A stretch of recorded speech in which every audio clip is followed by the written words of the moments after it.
हर बार की तरह इस बार भी दीपावली की खुशी में गांव में दंगल होने जा रहा है। लेकिन इस दंगल में एक शर्त होती है, जो हारेगा उसे रस्सी से बांधकर उल्टा टांग कर 3 दिन तक पीटा जाएगा और जो जीतेगा उसे गांव का राजा बना दिया जाएगा। इस दंगल में मुन्ना की माँ लड़ाई करने आई है। अब देखते हैं मुन्ना की माँ के सामने कौन आता है। इस बार का दंगल का सबसे बड़ा पहलवान रेड बुल लड़ाई करने के लिए आया है। ये बहुत ही खतरनाक है। ये हर बार जीत जाता है। जब यह दहाड़ता है तो कोई भी इसके सामने नहीं आता। सिर्फ मुन्ना की माँ ही इसे चुनौती देने के लिए आगे आती है। रेड बुल और मुन्ना की माँ दोनों आमने सामने खड़े होते हैं। लड़ाई शुरू करने के लिए घंटी बजते ही दंगल शुरू हो जाता है।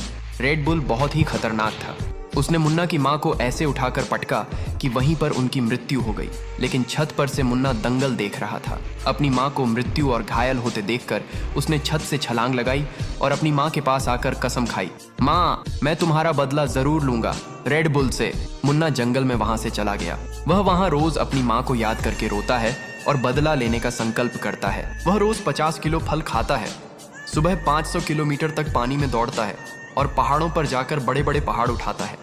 कुछ ही दिनों में मुन्ना का शरीर तलवार से भी मजबूत और तूफान से भी तेज हो गया। 1 साल बाद फिर से दीपावली की खुशी में दंगल होने जा रहा था। मुन्ना अपना माँ का बदला लेने के लिए 1 साल से तरस रहा था। अखाड़े में वही रेड बुल फिर से दहाड़ रहा था। उसके डर से कोई भी उसके सामने आने की हिम्मत नहीं कर पा रहा था। तभी अपने माँ का बदला लेने के लिए मुन्ना अखाड़े में आता है। अब मुन्ना इतना ताकतवर था कि अकेले ही 20 आदमियों को हरा सकता था। लड़ाई के लिए दोनों आमने सामने होते हैं। मुन्ना रेड बुल को पकड़ता है, अपनी माँ को याद करता है और ऐसे पटकता है कि रेड बुल वहीं पर मर जाता है। फिर मुन्ना बोलता है, कोई भी अपनी माँ से सच्चा प्यार नहीं करता।